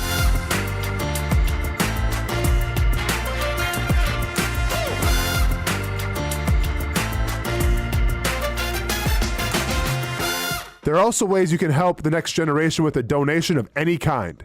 Just visit jaxpal.org to get more information. Empower a future, inspire a dream with Jax PAL.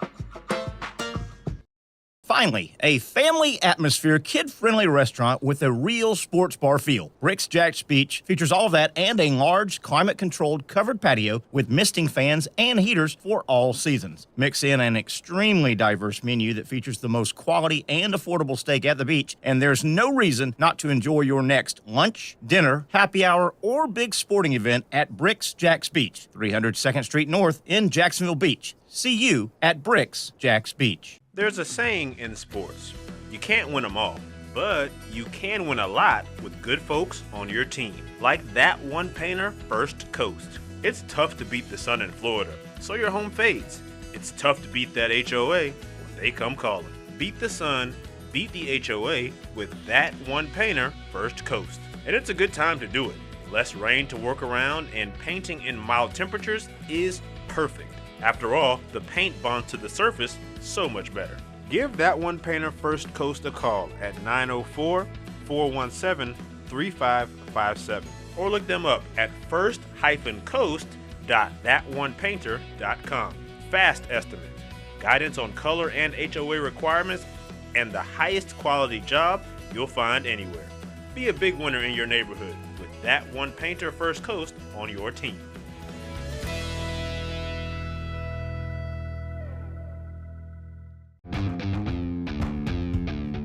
When you think sports, you think Action Sports Jacks, the official station of the Jaguars, on location for every game. But the most experienced team in town doesn't stop there. From high school football to the big events in the area, Action Sports Jacks is always on. Now, we take that to a new level. Action Sports Jacks 24/7 is around-the-clock coverage of the teams you love and the moments you can't miss. The best local sports in Jacksonville on Action Sports Jacks 24/7.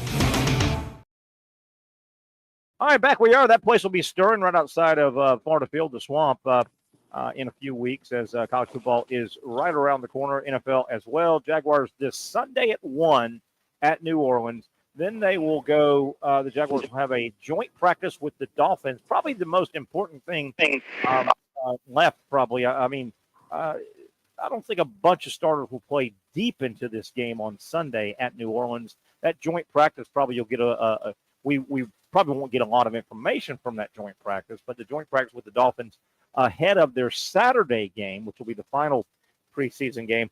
Pat, that Saturday game in Miami, that'll be one if you want to go ahead and mow the yard. There won't be a lot going on. There'll be a lot of guys that have basically been cut, but they'll be playing, and they'll be recording tape to show their grandkids in about 30 years. Patrick Young's here, Terry Norvelle, Casey Kurtz producing Thursday edition at Sliders Oyster Bar.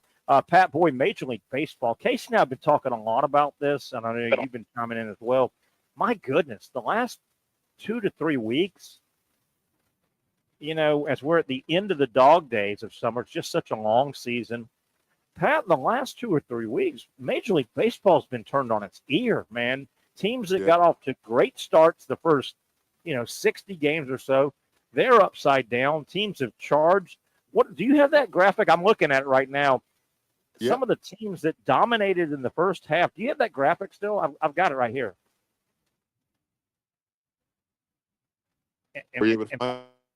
Yeah, Pat. Yankees, first half of the season, they had a 7-game lead. They're way upside down right now. Tigers at one point. Now, they're still okay. I think the Tigers are up by about 5 or 6. They were up 14, 15 games for the longest time. Astros. The Astros had a 7-game lead. They're fighting for their lives. How about the Mets, Patrick? They were up on the Phillies in the first half at 1.5 games. They're fighting for their lives. The Cubs, same way with Milwaukee. And, Patrick, look at the Dodgers, the graphic you sent. Comment about in the first half, they ran away at times. They were up 9 games, their biggest lead. The Dodgers are in second place right now, Patrick. Yeah, I don't and they were in such a great position with the depth and Shohei coming back, and Mookie just hit a terrible slump. He has, man. Which is how do you even explain slump from guys that have been some of the best in these last few years? But they're definitely scratching their heads. I think if I had a bold prediction, I think you're going to see I think the Phillies make it to the World Series this year. Yeah, I think this is finally their year. We talk about them, man. They're good. They're veteran. They're mature. They can hit. They can hit. Those are grown ass men, right? You know what I mean?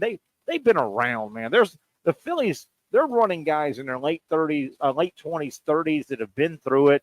The Schwarbers and the Harpers and Turner. These guys, they'll just as soon punch you in the mouth if they have to. Mm-hmm. I mean, they're tough. They're good and they're tough. The Dodgers, though. Let's go back to the Dodgers. They were obviously the defending World Series champions. They go out and make more moves in the offseason. Yep. I mean, they make big moves in the offseason. And if you told me the Dodgers would, and I think we could call it, they've tanked it at some point. They've had bad runs. They're in second place right now. Pat, if you told me 3-4 months ago the Dodgers were going to be really ice skating toward the end of the year, trying to hold on, I would think to myself, okay, well, Ohtani must have really struggled all year. How about the Dodgers are scuffling, and Ohtani still may win this. He may win the NL MVP. It's not like he didn't show up. He's had No, a he's what, crazy at good 45, 46 home runs right now? Yes. Man, and you mentioned it though, Mookie Betts. Nobody saw him having the off season that he's had, the injuries. But wouldn't you think if I told you the Dodgers are going to blow a 9-game lead, wouldn't you say, well, man, that must mean Ohtani had one of those. He's only hit 245. He's got about 24 home runs. No, Ohtani is going to be the NL MVP probably. Yeah. But they're still scuffling. He hasn't pitched a full game quite yet, right? Not yet. He stretched it pretty good though. He's Isn't it about time? Well, a full game or 5 or 6, because nowadays nobody pitches a full game. Yeah, nobody does full games Just anymore. Stretch him out to 6. Yeah. I'd stretch him out to 6. Interesting one here, just to show how awesome the Brewers have been this year. They lit up Paul Skeens. They lit him up. How about Absolutely. He had to get pulled early, 2 home runs. I mean, I think it was a 14-0 game. They beat them bad. You don't see that very often. But let's take a look at the up-to-the-minute stats here. Major League Baseball. Toronto, man, they're 71 and 50. They're 20 games over 500. They've chased the Yankees down. They've fought off the Red Sox. The Blue Jays are up 5 games on the Red Sox, 6.5 on the Yankees.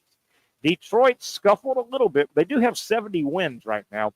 Detroit 6.5 up on Cleveland. They're going to go ahead and close that division out in another 4 weeks or what have you. The fun race, or one of the fun races, the NL West, Houston. Slow start to the year. They righted the ship. They've pretty much been ahead of the Mariners. The Mariners have closed it, though. The Mariners are 1 game behind right now, division. But the Mariners are fine, Patrick, in the wild card. So they're going to make the wild card. The NL East has been a lot of fun, even though the Braves decided not to show up this year. The NL East, how about the Phillies, Patrick, the team you talk, the Phillies and the Mets were throwing haymakers all year. Don't look now. The Phillies have a 5-game lead on the Mets. The Mets going the wrong way. They're 2 and 8 in their last 10. Phillies are 2 and 8. So they lost last night to Atlanta. Yeah, they must have. They did. Yeah, wow. They had and wasn't that, I think, in case you can jump on it, I think that was one of those crazy losses too. The Mets were up like 9-0 or something. We'll dig that up. It was wild. The story of baseball right now is the Milwaukee Brewers in the National League Central. The Cubs dominated that division the entire first half. Pat, it's hard to believe. I'm looking at the standings right now. Not only has Milwaukee chased the Cubs down, Milwaukee has an 8-game lead on the Cubs. 8-game lead? Holy moly. And the Cubs were dominating the first half. Milwaukee, 12-game winning streak. They've won their last 10, obviously. They've got a 12-game winning streak. The same time, the Cubs went 4-6 in their last 10. Wow. Milwaukee, 76 and 44. One of the great stories in baseball. And, Patrick, don't look now. The National League West, the Dodgers, much like the Cubs, the Dodgers, even though they hit a couple of dry patches, they dominated the NL West the first half. Just dominated. Yep. If you look at the standings right now, it's scratch your eyes. San Diego, the Padres lead the Dodgers by 1 game. The Dodgers are in second. The Dodgers are in second place right now by a game, and they're going to make. They'll make the wild card. But I mean, who would ever think or have thought that the Dodgers might have to fight for a wild card playoff berth? Crazy, absolute crazy season. Been fun. Been a lot of fun. It always is, boy. And Pat, you can't fake it in baseball. You can't fake. You play 162 games, dude. Right? Yeah, you can't. Yeah. I mean, it is hard. You might get lucky here and there, and something. Yeah. You cannot fake it. Take another interesting situation, and I feel for Aaron Judge because this is injury induced, but it looks like unless Judge gets crazy hot and unless Cal Raleigh gets crazy cold, it looks like Cal Raleigh's going to steal that. Not steal, but he's going to win the MVP in the American League. Judge leads the league in batting average. He's got a high batting average, but he missed a bunch of games. So Cal Raleigh is sitting there, 45 home runs. Judge hadn't played for a while. Judge is at 38. I think damn Cal Raleigh's going to win the MVP. And it looked like Judge had that thing wrapped up half the season, Pat. It looked like he had it wrapped up. Ohtani. Yeah, absolutely. I mean, I always just think of the Yankees as the team, like they want to be the team that set the standard and have the best players. I think, with Giancarlo Stanton, as great and as big a fan as I am of his, he's missed almost 50% of games that he played there. And they can't even, consider putting him out on the field because of injuries and whatnot. Like he's a liability.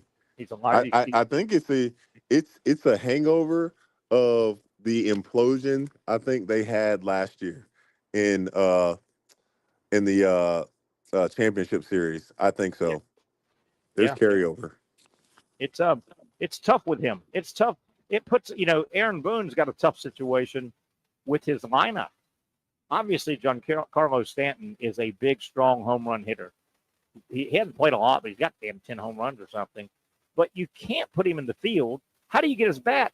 What do you DH him? Well, what if you DH him and you're in this period where Judge is not playing in the field for a while because of an injury?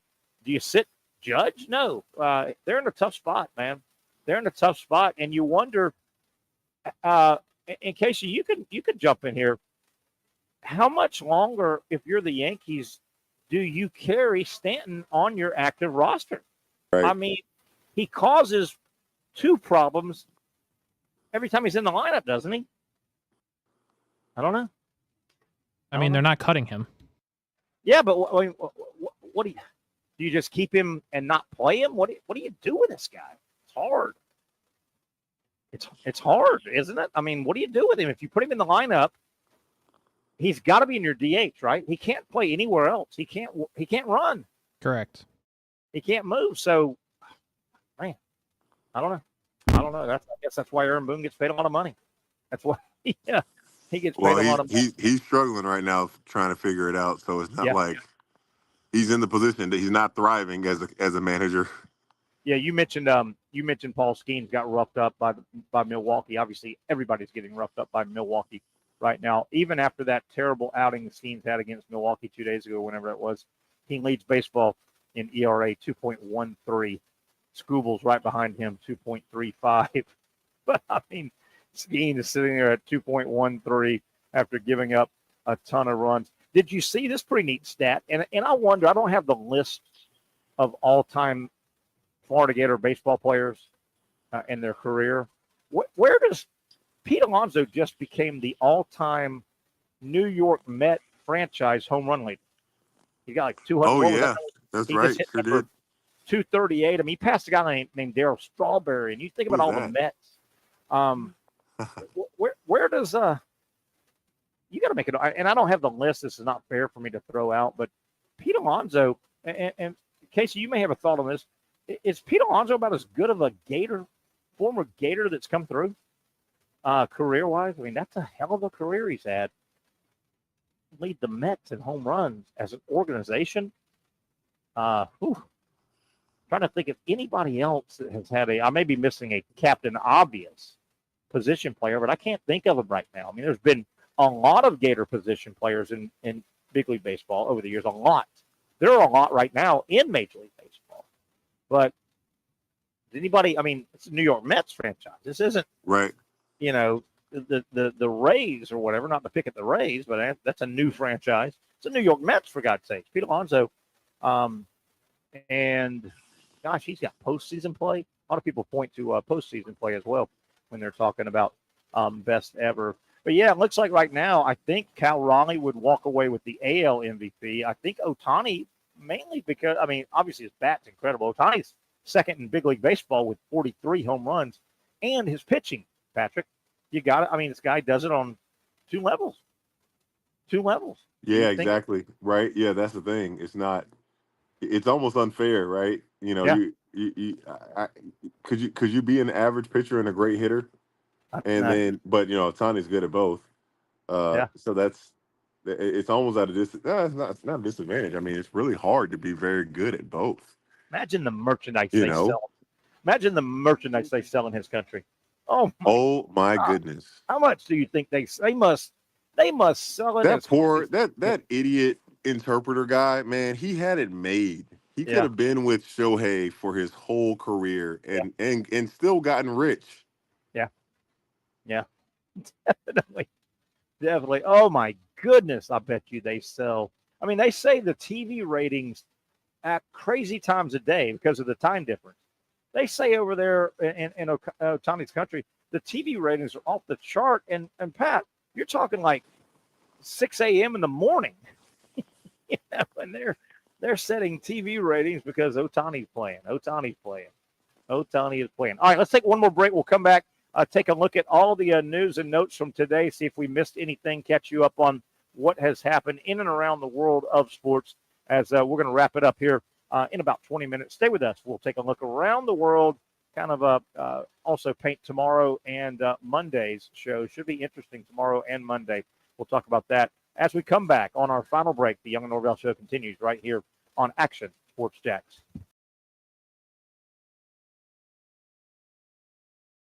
You really got to hand it to him.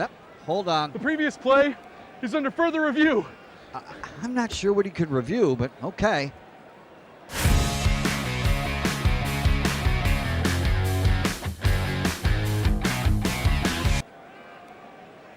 Sure has been a while. Dine in at Hurricane Grill and Wings for the football season. Well, there he is. Oh, what is that? At Southeast Orthopedic Specialists, we know pain and injuries can stop you from doing what you love. This is why our board-certified orthopedic specialists offer the latest in both non-surgical and surgical treatment options and create a treatment plan tailored to your unique lifestyle and goals. So, whether it is a sports injury or that nagging pain that's keeping you from doing what you love, our team has the right treatment for you. For more information or to schedule an appointment online, visit our website. Most of us know how to throw.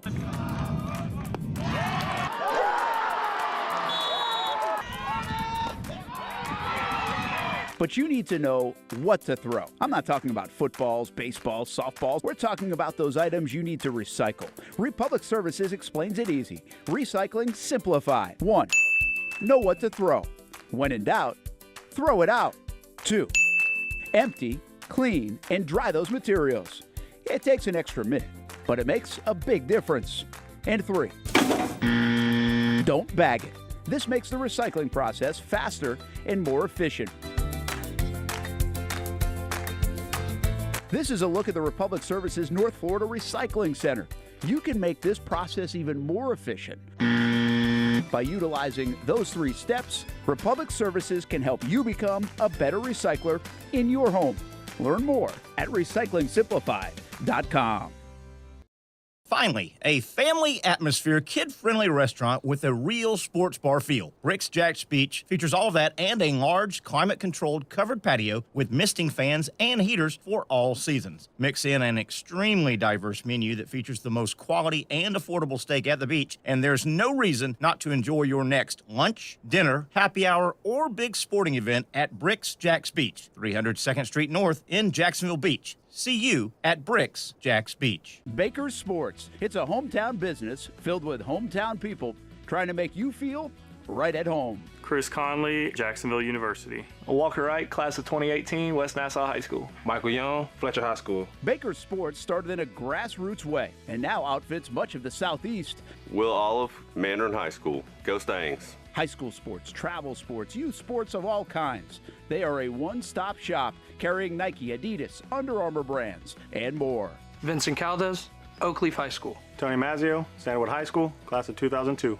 Samuel Coffrin, Paxton School for Advanced Studies. Whether it's sports teams on the field or it's your team in the workplace, like our Action Sports Jacks team, and community events like the Dream 18 Golf Tournament, and many others. Cole Tilley, Hilliard High School. Reagan Webb, Eagles View Academy. Look good, feel good, play good with Baker Sports. Custom sports apparel since 1997. Shop with the hometown team at bakersport.com. The rhythm of my heart is beating like a drum, with we are more rolling off our tongues. Never will we roam, for we know our place is out. Where the ocean meets the skies, we be sailing. Where the ocean meets the skies, we be sailing.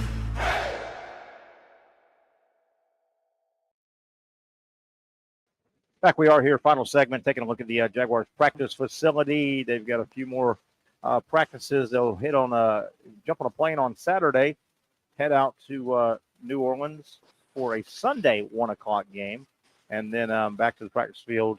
A few more practices the following week. They'll head then down to Miami, joint practice with the Dolphins, and then a game sort of that Thursday. Pat, it used to remember. Apparently, the Dolphins have been awful themselves. Really, I haven't heard much. Really bad article. Really bad article came out about their joint practice with the Lions. Really, and apparently they just got obliterated in that. Like the nicest every reporter that was there, said it was a tough day. Oh my. A wink tough day. I think the most positive thing. I wish I could remember exactly what he said, but it was something along the lines of like, well, the Dolphins were here. Ooh. Oh, well, there were Dolphins here. The Dolphin players were here. Yep. But the Lions apparently just completely, and these are the practices that matter. Yeah. Yeah. And you would think the joint practices, I've been to a few of them over the years here.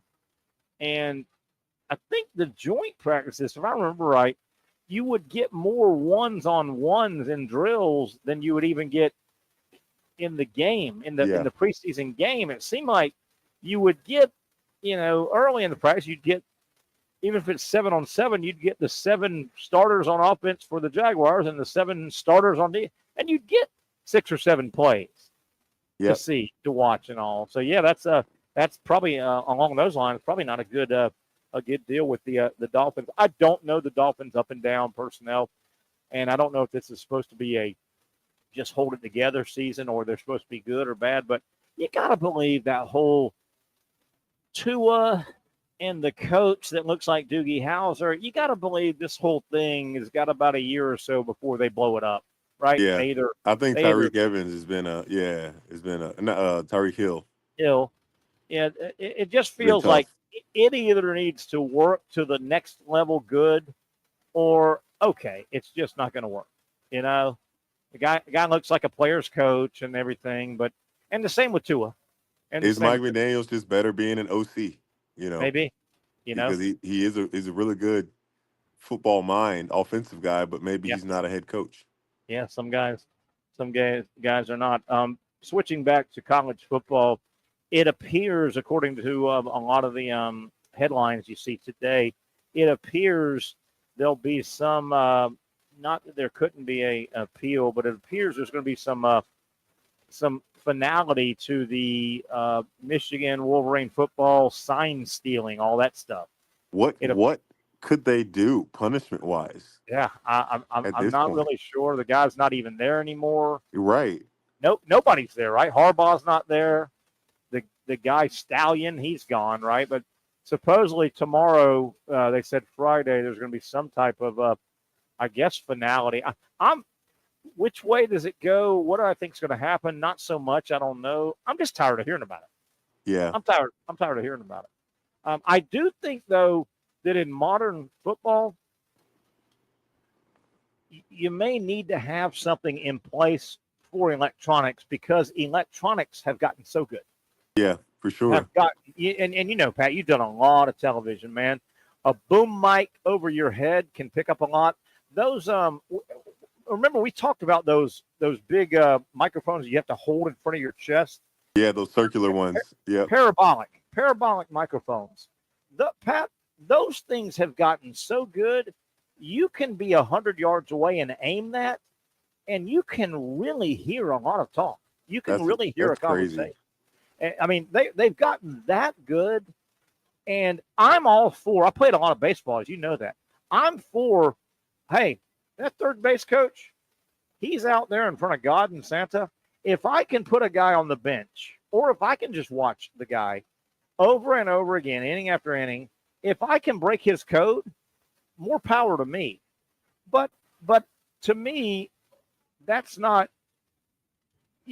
shaking his hand and putting a listening device in his pocket. Right. Yeah. That's just me breaking it. I'm fine with that. But what this guy, it sounds like Michigan, it was so high tech that, I think we probably do need to have some type of electronic, protection. Some type of checks and balance. Yeah, for sure. Wouldn't you think? Absolutely. Wouldn't you think? But I'm ready for it to end.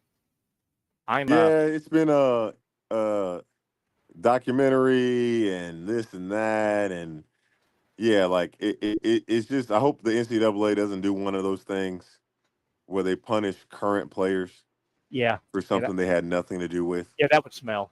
And you wonder,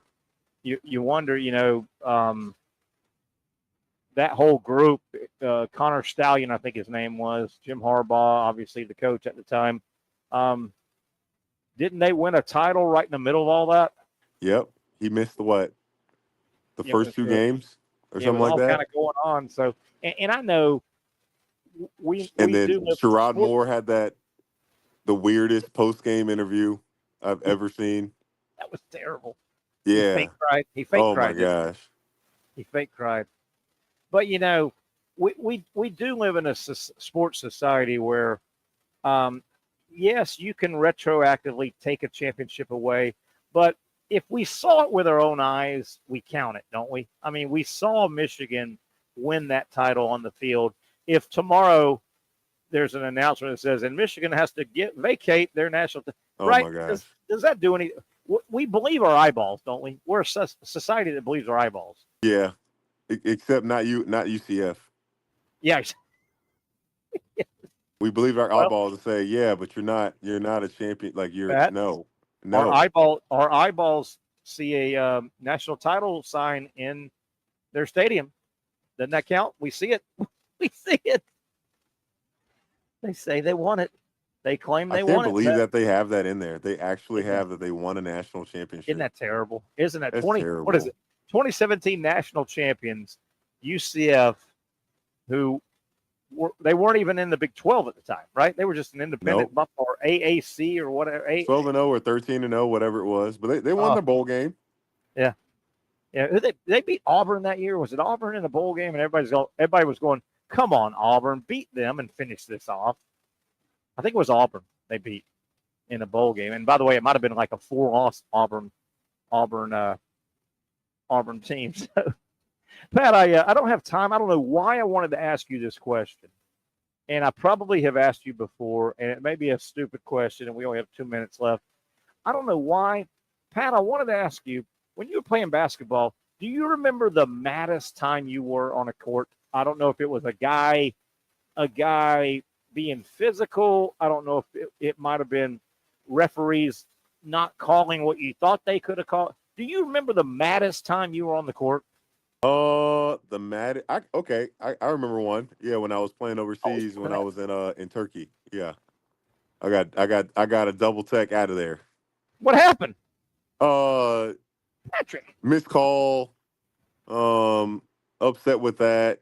I can't remember if it was like back-to-back tech or if it was like one tech and then another play, but it was I was fired up.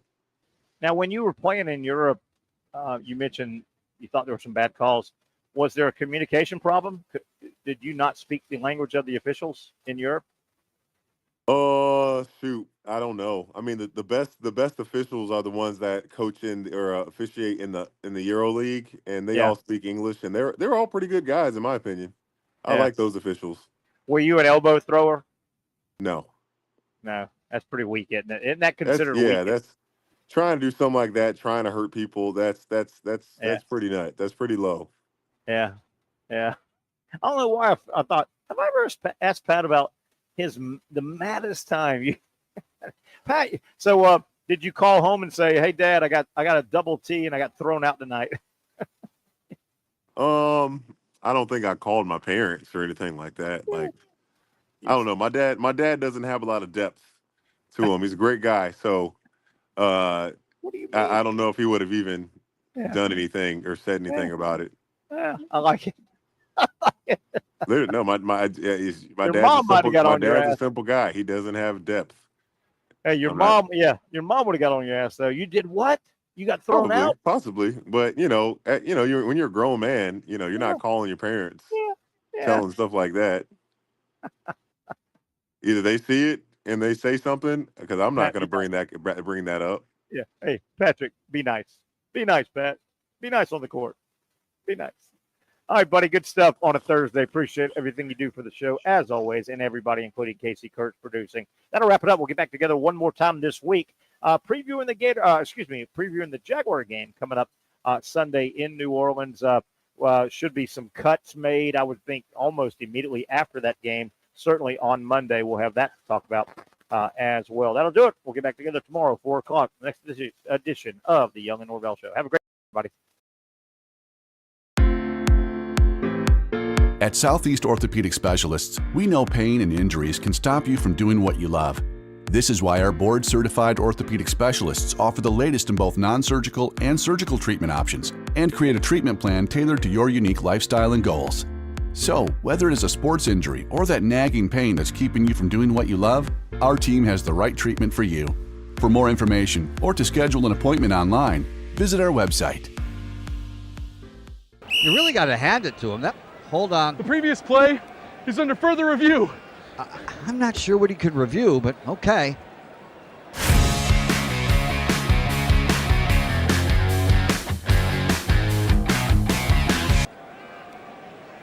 Sure has been a while. Dynamic Hurricane Grill and Wings for the football season. Well, there he is. Oh, what is that?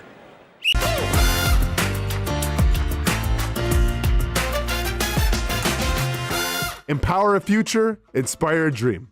It's a bold but simple mission for the Jacksonville Police Athletic League known as Jax PAL. Help the next generation of kids in Jacksonville shape a brighter future.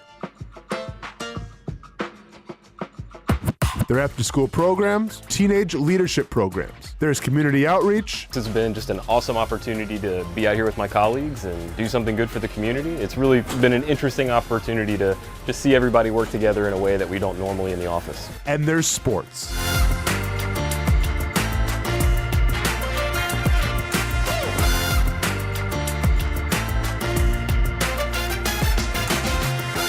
There are also ways you can help the next generation with a donation of any kind. Just visit jaxpal.org to get more information. Empower a future, inspire a dream with Jax PAL.